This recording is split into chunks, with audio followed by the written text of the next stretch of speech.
trouxe a sua Bíblia aí ou não? Abra comigo Lucas capítulo 22. Lucas, no capítulo 22, versículo 54. Lucas 22, 54. Diz assim o texto. Aqui Pedro nega Jesus, né?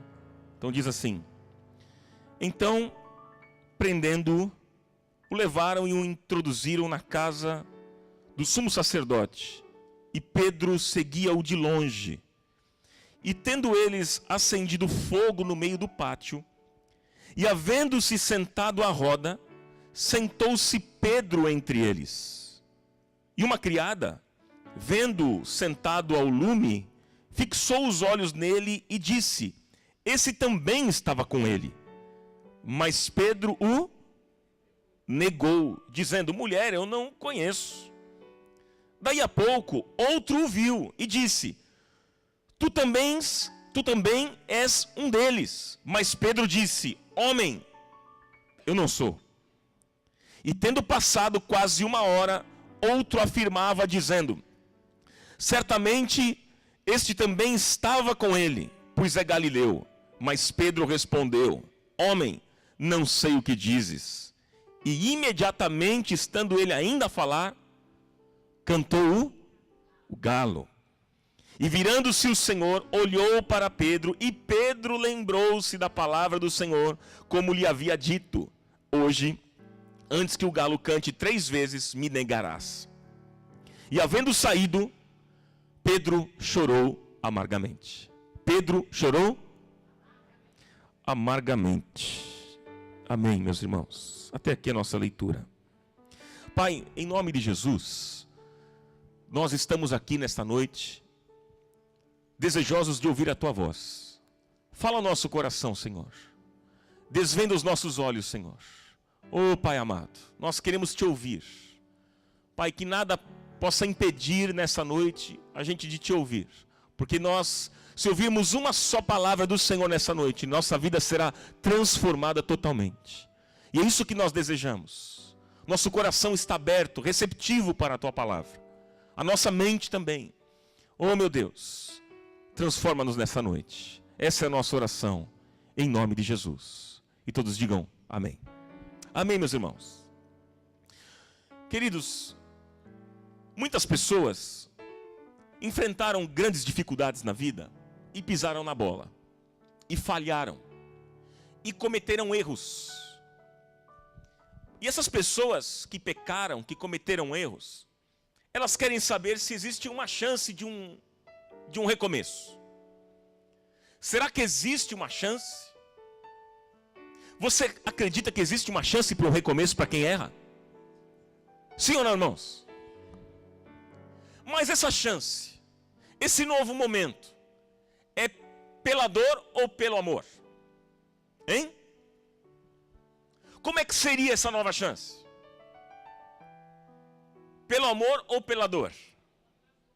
Hã? Pela dor?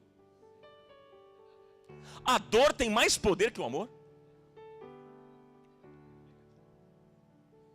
Olha só, então preste bem atenção. É legal que vocês estão participando, por isso que eu gosto de fazer perguntas, para chamar atenção para o tema, porque nós vamos aprofundar nesse tema. Então se você se perder um pouquinho, você vai perder o fio da meada, você vai até mesmo poder me interpretar mal no que eu vou dizer.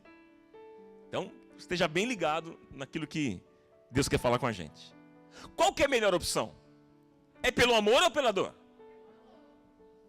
Eu acho que você já deve ter ouvido a seguinte frase, ou até mesmo já falado a seguinte frase: se não vem pelo amor, vem pela dor.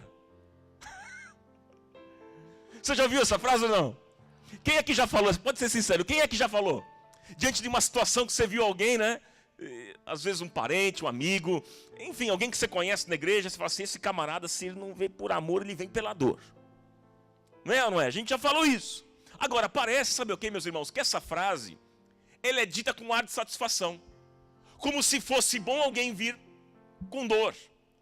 Como se fosse produtivo alguém começar uma nova vida com dor. Ou pior ainda, sabe o que? É utilizar essa frase para dizer o seguinte: que Deus, não conseguindo trazer aquela pessoa de alguma maneira, ele não conseguindo trazer, então ele usa de métodos extremamente doloridos para trazer essa pessoa de volta. O duro é isso ainda, o pior é isso. Deus usa de métodos extremamente doloridos para despertar a pessoa, para acordar a pessoa. Aí eu fico pensando, ou seja, a dor é mais forte do que o amor. Como é que é isso? Como é que funciona esse evangelho? A dor é mais forte do que o amor.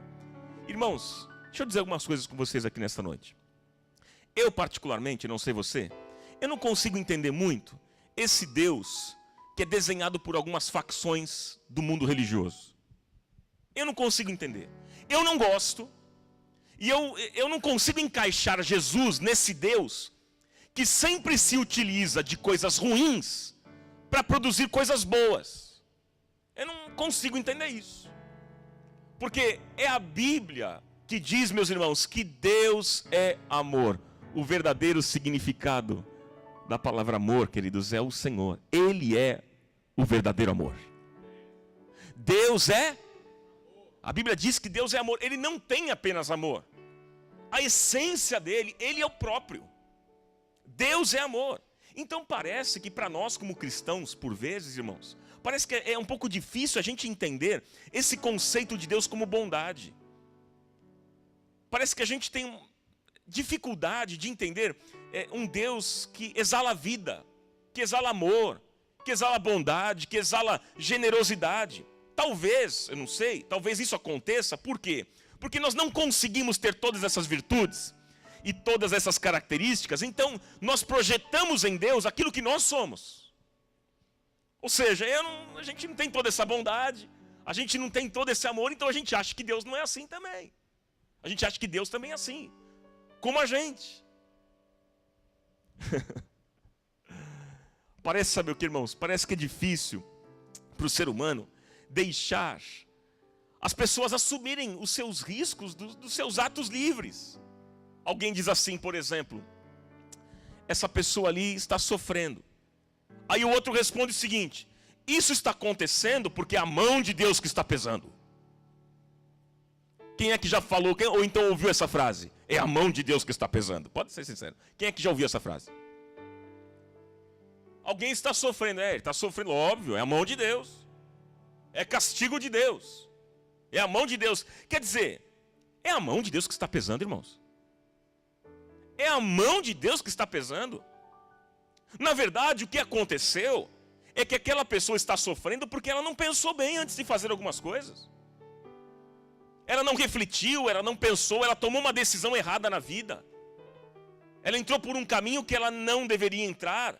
Não é a mão de Deus. São as nossas decisões. Mas parece, meus irmãos, que é mais fácil para nós dizermos que é Deus que está punindo. É mais fácil para a gente dizer que é Deus que está castigando. E nós precisamos parar de inserir Deus nas situações ruins que nós vivenciamos para justificar as nossas omissões. Precisa parar com isso. Ou a gente culpa Deus ou é o diabo. Ou então a gente tem uma ideia de que Deus só chega na história da gente quando a coisa está ruim, quando o bicho está pegando. Deus só chega na nossa história quando a coisa ruim está acontecendo. E nós precisamos mudar hoje ainda esse entendimento. Nós precisamos, irmãos, assumir as nossas decisões, que geram muitas vezes problemas, e também a nossa falta de decisão, porque também geram problemas. Até aqui, ok, irmãos? Posso ouvir aí um amém? A gente precisa parar com essa mania evangélica de ficar afirmando de que Deus está controlando toda a nossa vida e que nos mínimos detalhes e nas coisas mais desgraçadas na nossa história sempre tem um intuito pedagógico. Precisamos parar com isso. Ou seja, se a gente tiver acontecendo algo ruim com a gente, é porque sempre Deus está querendo ensinar alguma coisa. A gente sempre tem essa ideia. Ok, muitas vezes é. Mas muitas vezes não é, não tem nada a ver.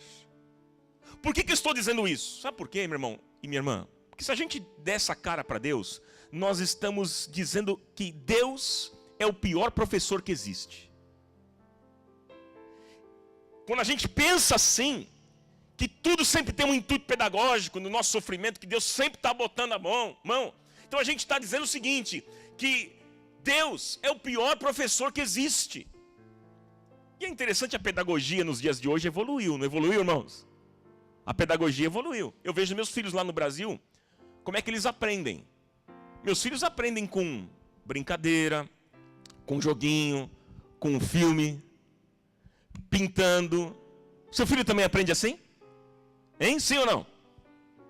Quer dizer, as nossas crianças hoje em dia, elas aprendem no jeito mais bonito. Mas sabe qual que é a ideia que a gente tem de Deus? Que Deus não é assim. Que Ele só sabe ensinar a gente na base da paulada. Só na base da dor. A gente tem esse conceito, essa ideia de Deus. Isso dá uma ideia, sabe o que, irmãos? De que nós, os seres humanos, nós temos um jeito de ensinar melhor do que Deus. Deus só ensina com dor e nós com coisas boas. Isso é um grande equívoco. Isso é um grande equívoco que nós precisamos mudar. Porque eu pergunto para você, você ensinaria o seu filho, por exemplo, a ler e escrever com dor? Você faria isso com o seu filho? Moleque, é o seguinte, você vai aprender agora a escrever. E é o seguinte, se você não escrever direito, eu vou furar o seu dedo, vai sangrar até se aprender. Você faria isso? Hã? E por que a gente acha, irmãos, por que a gente acha que Deus faz assim com a gente? Por que a gente acha que tem um Deus duro, com um coração duro lá no céu, que só sabe ensinar a gente na base da dor? Com sangue. Esse tipo, se alguém ensinasse um filho assim, com dor, não seria um absurdo para nós? E por que a gente não acha um absurdo isso na nossa relação com Deus? Quer dizer, nós somos mais amorosos que Deus? Nós somos mais cuidadosos do que Deus? De jeito nenhum, queridos. Essa pedagogia, ela é um absurdo para nós, que dirá para Deus? Aí eu pergunto assim, queridos, nesse vir pela dor, como é que a pessoa viria, hein? Pergunta você, você deseja mesmo que essa pessoa venha pela dor? É isso que você quer? Às vezes eu fico observando alguns casais, quando estão às vezes numa crise e tal, aí chega lá, a mulher, ela diz o seguinte, olha, eu vou consertar o meu casamento, nem que for pela dor. Hoje o bicho pega, nem que for pela dor eu conserto o meu casamento. Eu pergunto, mas é assim que você quer consertar o seu casamento? É com dor mesmo? Não, queridos, não é assim. Isso não é o melhor para nós, com certeza. Eu acho interessante, não sei, aqui acho que não tem isso, mas no Brasil é o seguinte. No Brasil, às vezes, tem algumas divulgações nos postes, nas esquinas, que dizem assim, trago o seu amor de volta em 3 dias. Vocês já viram isso no Brasil ou não? Oi? Os cartomantes, né? Traga o seu amor de volta em 3 dias. Puxa vida. Alguns são até mais ousados. Alguns chegam a dizer o seguinte, olha, o pagamento pode ser feito depois. Depois que você conseguir o resultado, você paga. São ousados. Agora, nas igrejas, por vezes, é o contrário, né? Primeiro você paga. E se não der certo, é porque você não teve fé suficiente. Ai, fala Jeová. Aí eu fico pensando, se o camarada, por exemplo, não te ama mais, você acha que é legal fazer uma magia? Não, porque ele tem que vir pela dor. Você acha legal fazer uma magia para que ele volte, nem que seja com dor? Você acha legal ficar com alguém que não quer estar perto de você? Porque ele tem que estar? Porque é uma imposição? Eu acredito que você não deseja isso. Porque se é horrível isso, queridos, com certeza, não é legal. É horrível você ficar com alguém que não te ama mais. É verdade ou não? Então não precisa nem fazer magia, não. Queridos, nós devemos entender nessa noite que Deus é amor. Nós devemos entender nessa noite que quando nós olhamos para Jesus, irmãos, Jesus exalava amor. Olha, me encanta quando eu vejo as histórias de Jesus. Jesus é encantador, gente. Jesus é maravilhoso. A postura de Jesus, o olhar de Jesus para as pessoas. Jesus era intolerante, sim. Sabe com o quê? Com o religioso. Se fosse nessa época, nossa, sabe com quem que Jesus seria intolerante? Com crente. Com religioso. Jesus sempre estava do lado da prostituta, do pecador, de bandido, porque Jesus perdoava pecados. Jesus dava oportunidades, oferecia recomeços para as pessoas. Maravilhoso isso, mas Jesus exalava amor. Onde ele estava, era amor, era amor. Quantos querem ser parecidos com Jesus aqui nessa noite? Aleluia. É claro que a gente precisa entender também, queridos, que o amor é uma responsabilidade. A gente sabe disso, é um compromisso que nós assumimos com as pessoas, uns com os outros e com Deus também. O amor funciona assim. Agora, vamos pensar nesse texto aqui. Tudo isso que eu estou dizendo nessa abertura aqui tem tudo a ver com esse texto. Porque aqui no texto de Lucas, qual é o contexto aqui? Jesus estava falando ali com os seus discípulos sobre a sua morte e sobre tudo o que ia acontecer. E Pedro ali se manifestou dizendo o seguinte: olha, mestre, é o seguinte, todos aqui podem te trair, menos eu. Pedro dizendo: eu estou contigo, dou até a minha vida por ti, vou até a morte contigo.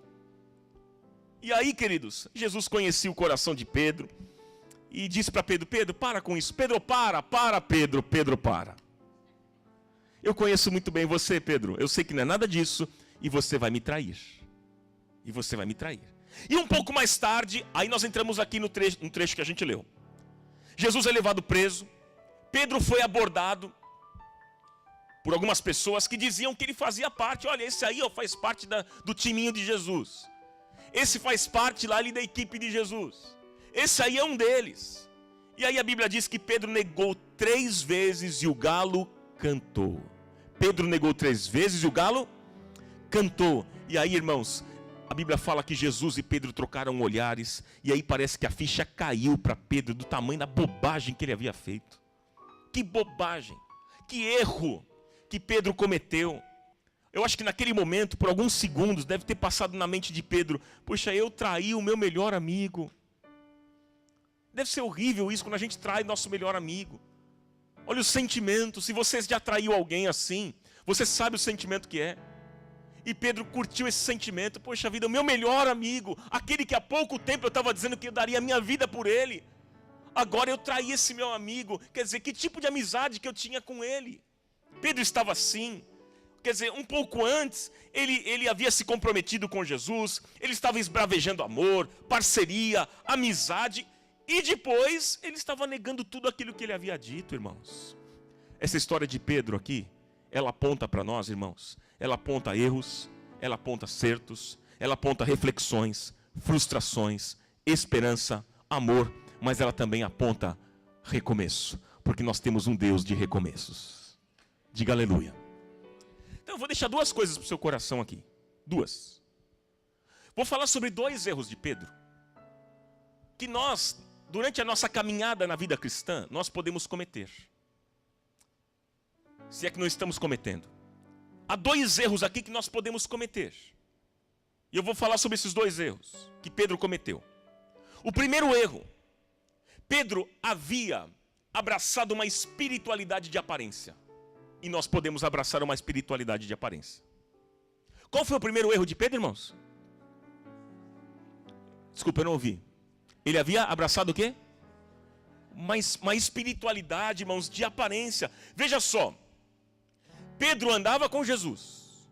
Ele falava com Jesus, como Jesus. Ele tinha as mesmas expressões de Jesus. Porque quem anda muito junto com alguém começa a pegar o jeito, né, dessa pessoa. Pedro tinha os mesmos trejeitos de Jesus. As pessoas reconheciam. Olha, esse aí é daquela turma. Esse andava junto. Não tinha como negar. Pedro tinha as mesmas expressões, os mesmos trejeitos, mas tinha uma coisa: ele não havia entendido ainda quem era Jesus. Quando as pessoas questionaram Pedro, ele negou Jesus. Ou seja, quando a vida, irmãos, fez perguntas para Pedro, Pedro não soube responder como Cristo responde. Ele não soube responder. E é justamente esse é o problema de quem vive uma espiritualidade de aparência. Quando a vida faz perguntas, não sabe responder, porque a sua espiritualidade é de aparência.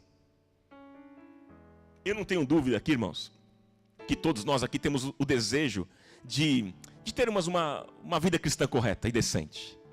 Quantos querem ter essa vida cristã correta e decente? É ou não é? Você não está aqui à toa, não. Você não é tolo. Você veio aqui porque você quer aprender valores do reino de Deus. Você quer aprender conceitos bíblicos. Você quer construir a sua vida com critérios, com valores corretos, com decência. Eu sei disso. Eu sei disso. Mas entenda o seguinte, que o fato de você frequentar uma igreja não te faz uma pessoa decente. Isso não diz nada. O fato de você ler a Bíblia não faz de você uma pessoa com uma espiritualidade sadia. O fato de você ter um ministério na igreja, de você cantar, pregar ou ser um diácono, ter algum ministério na igreja, isso não te torna melhor do que alguém. Não torna você com uma espiritualidade melhor do que os outros. Não, queridos. Nós vamos apenas nos tornar pessoas melhores se os conceitos que nós aprendemos aqui neste púlpito que vocês têm aprendido. Você vai se tornar melhor se esses conceitos que você tem aprendido, você aprender e entender esses conceitos como conceitos verdadeiros. E conceitos que são internalizados na nossa vida, que fazem parte do nosso dia a dia. E que vão ser aplicados no chão da vida, lá fora. Porque ser crente aqui dentro da igreja é fácil. O negócio é lá fora, irmãos. Posso ouvir um amém? Não? Porque a proposta do reino de Deus, queridos, não é uma proposta para os grandes dias da vida. A proposta do reino de Deus é para os dias mais triviais da nossa existência. É os dias mais simples. Por quê? Porque é no dia simples que é definido quem você é. É no dia comum que você vai saber quem você é. Por quê? Porque no dia especial, como esse aqui, a gente se comporta bem. A gente tem uma outra cara. Mas a verdade é, quem você é no dia de amanhã? A questão é quem você será amanhã, quando não tiver mais nada. Quando as luzes apagarem. Quando acabar a festa. No dia comum, na segunda, na terça, na quarta, na quinta, na sexta, no sábado. E assim vai. No dia comum. Entenda o seguinte, que o tipo de pessoa que você é no aniversário do seu amigo é diferente de quem você é mesmo. Porque no aniversário de alguém você se comporta bem. No aniversário do seu filho, ali não te define quem você é. Não define, no dia especial. Porque lá você se comporta. Ah, Ronaldo, eu não sei me comportar. Bom, se você não sabe se comportar, então se interna. Porque num dia como o aniversário do teu filho você dá escândalo, quer dizer, alguma coisa está errada. Mas sabe, queridos, sabe, eu pergunto para você, que tipo de pessoa você é no outro dia, quando a festa acabar? Quando as luzes se apagar? Quem você é? Que tipo de pessoa você é quando a festa acaba? Essa é uma boa pergunta. Sabe, queridos, o que define quem realmente nós somos? Tenha atenção aqui, queridos. Olhe para mim aqui, ó, um minuto. Eu sei que existem pessoas chegando, mas tenha atenção. Porque é importante o que eu vou dizer. O que define, meus irmãos, quem realmente nós somos, são os valores que nós internalizamos, os valores do reino de Deus, e não as coisas que nós falamos. Não, queridos. O que nos define são ideias que movimentam a nossa vida, e não apenas os versículos bíblicos que a gente sabe de cor. Porque decorar versículos bíblicos é diferente de internalizá-los. Você pode saber Bíblia, você pode conhecer muito bem a Bíblia, mas não ter a Bíblia internalizada em você. Não ter criado vida em você. E nós precisamos conectar aquilo que nós estamos aprendendo aqui na igreja com o nosso cotidiano lá fora, com a vida lá fora que nós vivemos.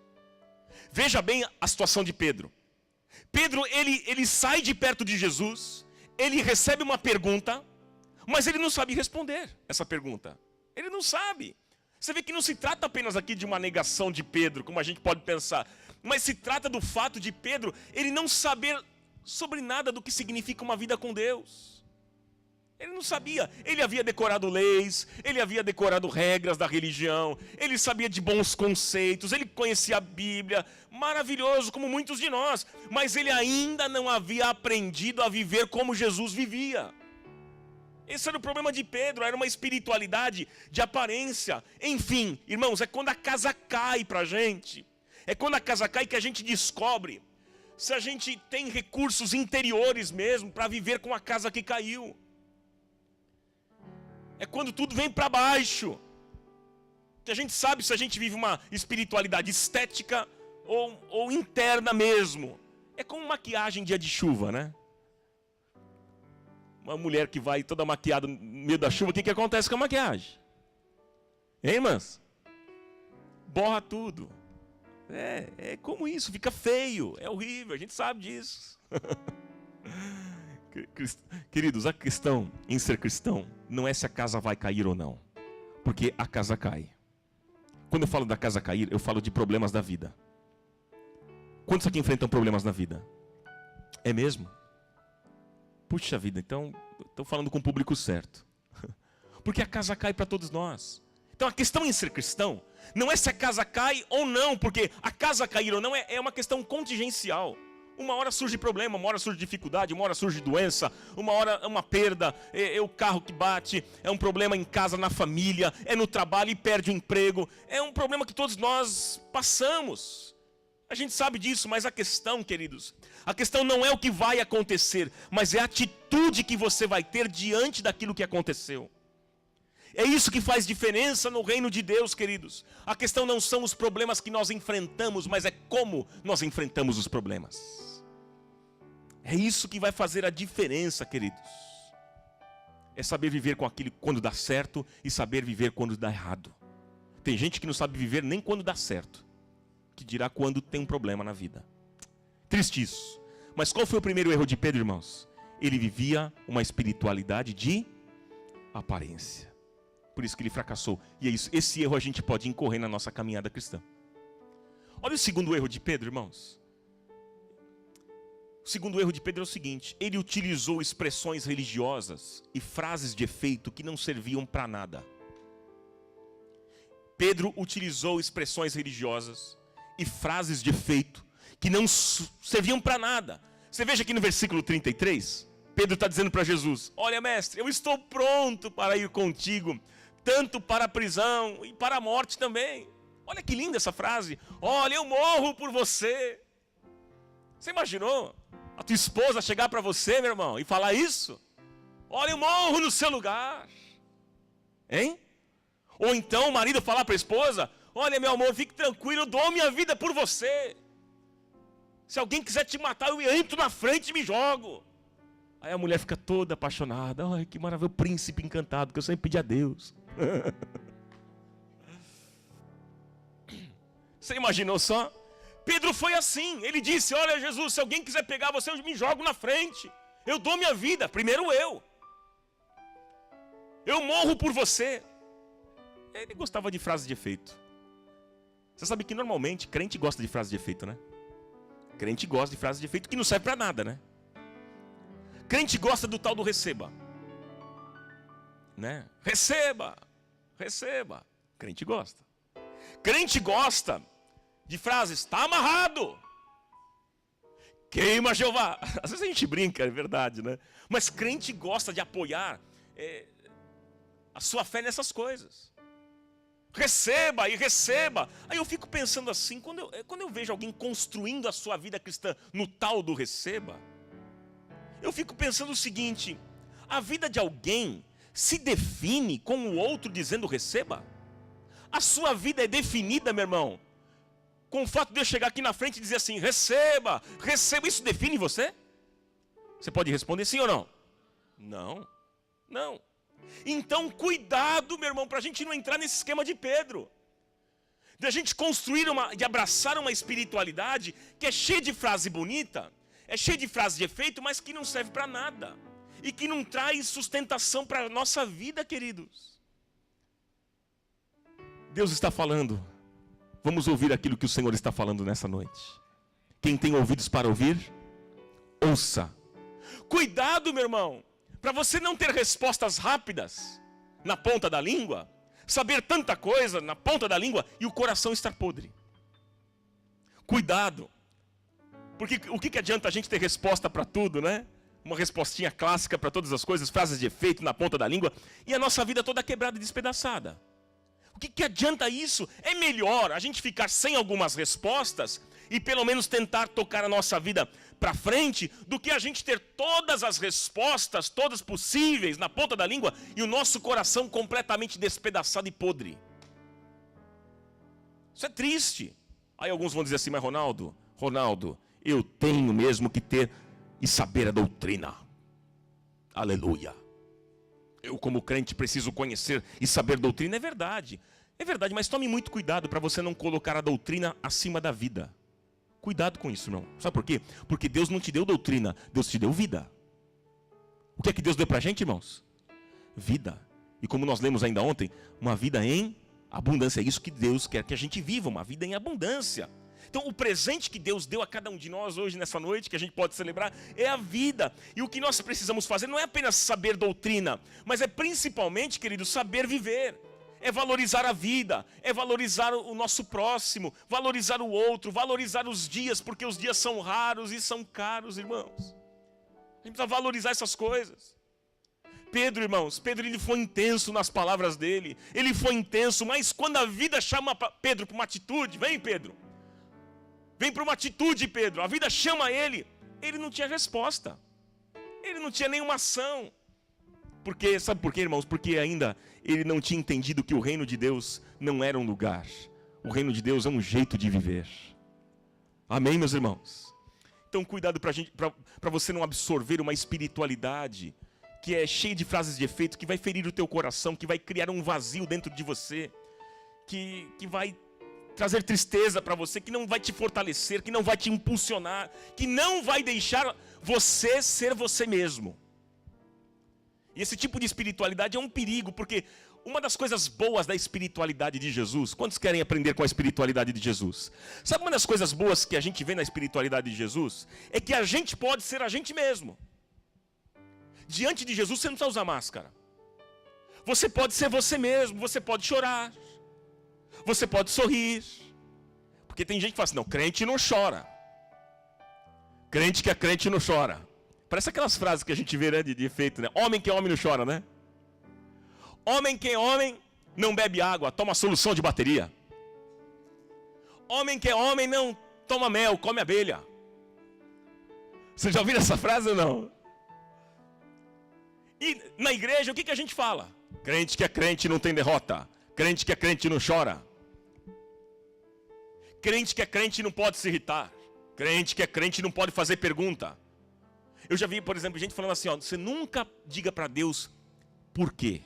Você sempre diga para quê. Existem pessoas que têm esse entendimento. Eu fico pensando, mas que loucura é essa, irmãos? Por que eu não posso perguntar para Deus por quê? Você acha que Deus não sabe que eu estou querendo perguntar o porquê? Quer dizer, que tipo de espiritualidade é essa que a gente está vivendo, irmãos? É uma espiritualidade de frase de efeito, de estética, que não deixa a gente ser a gente mesmo. Porque por vezes eu fico triste. E você fica triste? Tem vezes que dá vontade de chutar tudo que vem pela frente. Já aconteceu isso com você ou não? Ah, eu pensei que fosse só comigo. A gente tem esse tipo de sentimento tantas vezes, queridos. Tem vezes que a gente quer perguntar para Deus. O próprio Jesus fez perguntas. Naquela cruz, o que ele disse? Pai, por que me abandonaste? Aí Deus falou assim, não, nunca pergunte por quê, e sim para quê, Jesus? Para com isso. A gente pode desfrutar de uma vida cristã livre, irmãos. Sabe por quê? Porque a verdadeira espiritualidade, a boa espiritualidade, é aquela que deixa a gente ser gente. Para você ser espiritual, você não precisa jogar o seu lado humano fora.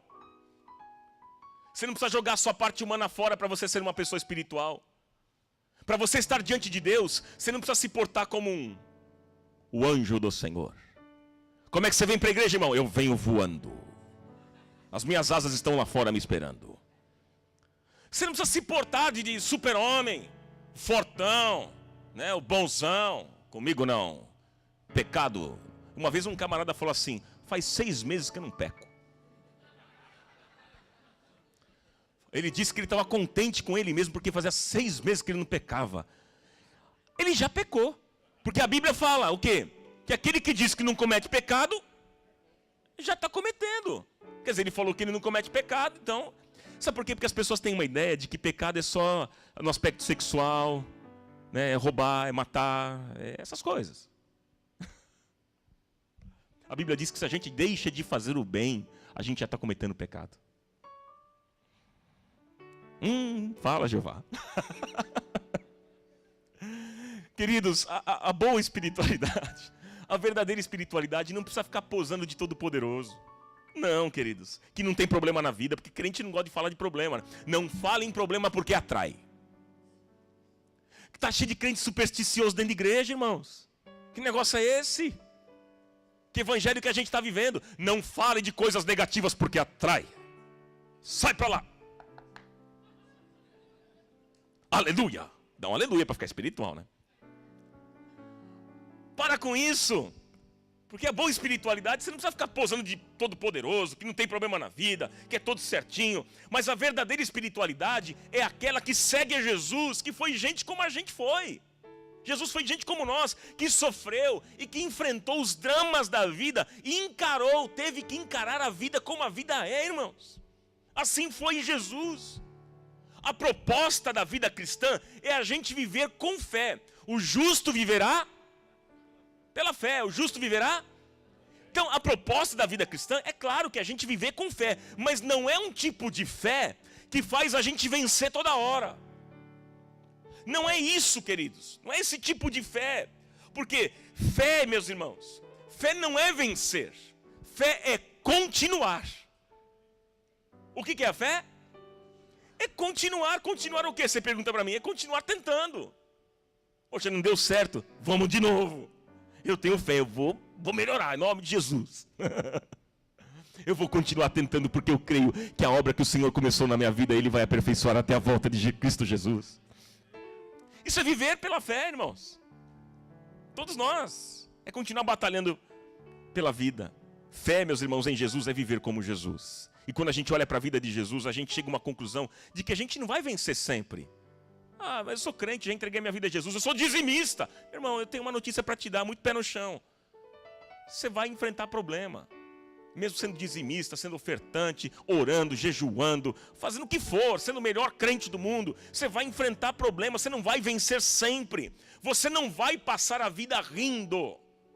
Nós não vamos passar assim, porque o viver não é um eterno sorriso. O viver também é saber chorar.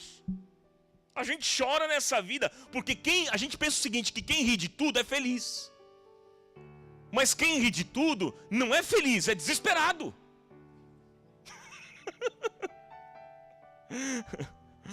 Sabe por quê? Porque a pessoa feliz é aquela que sabe se comportar nas variadas situações que a vida apresenta. Ele sabe se comportar quando há perdas, quando há derrota, quando há dor. Mas ele também sabe se comportar quando há conquistas, quando há vitória. Isso é ser feliz. Amém? Então a gente vê aqui, irmãos, Pedro fracassou. Pedro, ele fracassou. Ele aprendeu aqui, Pedro, que a vida não se sustenta com frases pontuais, com frase de efeito. Ele aprendeu, ele teve que aprender, passou por isso.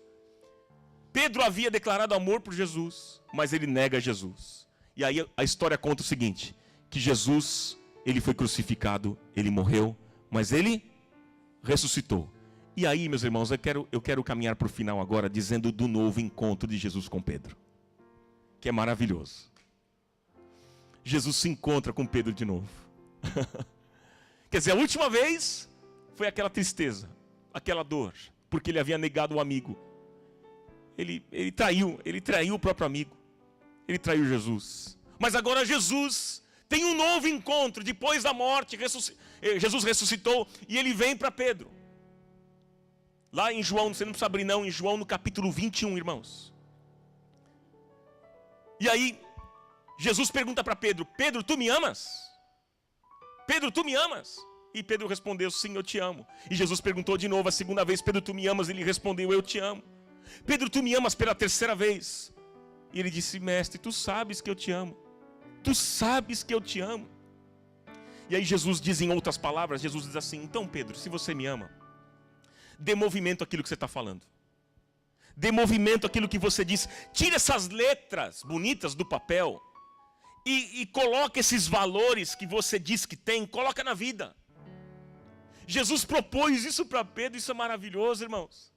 Porque ele propõe isso para Pedro não como uma barganha, uma negociata. Olha, Jesus não chega aqui para Pedro e ele pediu, olha Pedro, para você agora ser restaurado na vida, você vai ter que fazer 7 semanas da restauração da vida. Não! O que é que Jesus disse? Pedro, se você me ama, no último versículo Jesus diz assim, então vem comigo e siga-me. Você me ama, Pedro? Amo. Siga-me. Pedro, tu me amas? Você ama Jesus? Ama ou não? Jesus está dizendo para você, se você me ama, siga-me. Aí você pergunta assim, mas o que é que causa dor na gente? O que é que causa dor? Porque não é pela dor que Deus traz a gente. Você vê que Jesus não trouxe Pedro pela dor. Mas o que é que causou a dor em Pedro? Foi a decisão errada dele. O que é que causa dor na gente, irmãos? É Deus que está pesando a mão? Não. O que causa dor são as nossas péssimas decisões. São os nossos pecados que nos afastam de Deus. É isso que causa dor na gente. Mas eu tenho boas notícias para você e boas novas. Porque o Evangelho é um Evangelho de boas novas. Olha, todo recomeço em Deus é motivado pelo seu amor. Glória a Deus. Pedro sofreu com essa atitude equivocada dele, mas o recomeço para ele foi oferecido com amor, porque o amor de Cristo, diz a palavra, é o amor de Cristo que nos constrange. Então a boa notícia é, se não for por amor, não será por mais nada. Ou é por amor, ou é por amor. Ou é por amor, ou é por amor. Glória a Deus, glória a Deus. É o amor de Jesus. Jesus, ele ofereceu um recomeço para Pedro. Não foi com dor, não foi sangrando, mas foi com mão estendida. Pedro, vem aqui, Pedro. Vem, Pedro. Vem, Pedro, vem aqui. Sabe o que eu tenho aprendido, irmãos? Que o evangelho diante dos nossos erros não entra com o dedo que aponta. O evangelho diante dos nossos erros não vem com a mão que bate, que acusa, não. Mas o Evangelho vem com o braço estendido, com o braço acolhedor, que vem e nos abraça e nos levanta e diz assim, siga-me, vem comigo. Glória a Deus. Tem gente que vem pela dor? Tem gente que vem pela dor, mas não precisa ser assim, irmãos. Existem pessoas que chegam aos pedaços na igreja? Chegam. Mas essas pessoas precisam saber hoje que não precisa ser assim. Existem pessoas que chegam com medo e cheio de justificativas? Chegam. Mas essas pessoas que se estão aqui hoje, nós vamos orar, elas precisam saber que não precisa ser assim. Você pode chegar aqui, diante de Jesus, com o teu coração cheio de paz, porque os braços dele estão abertos para te receber de volta. Amém? Assim como ele falou para Pedro, ele fala para mim e ele fala para você. Se você me ama, vem comigo, siga-me. Se você me ama, vem comigo e siga-me. Então, meu irmão, minha irmã, a sua vida pode recomeçar, ainda hoje. Nós temos um Deus de recomeços. A sua vida pode recomeçar. E se você se arrepender hoje, se você acertar as situações pendentes da sua vida, eu não sei como é que está o teu coração, eu não sei como é que está a sua vida, mas se você hoje estiver com o seu coração quebrantado, desejoso de acertar, arrependido, você pode ter certeza que você terá amor suficiente para recomeçar. Nós somos um projeto inacabado. Nós estamos em construção. É verdade. Nós estamos em construção. Mas como eu disse, esse bom Deus, que começou uma grande obra na nossa vida, Ele não desistiu de mim, nem desistiu de você. E Ele vai aperfeiçoar a obra dEle até a volta de Cristo Jesus. Que seja assim. Tudo vai ser novo na sua vida a partir de hoje. As coisas velhas vão ficar para trás. E tudo será novo. Receba essa palavra nesta noite, em nome do Senhor Jesus. Vamos aplaudir ao Senhor e a sua palavra.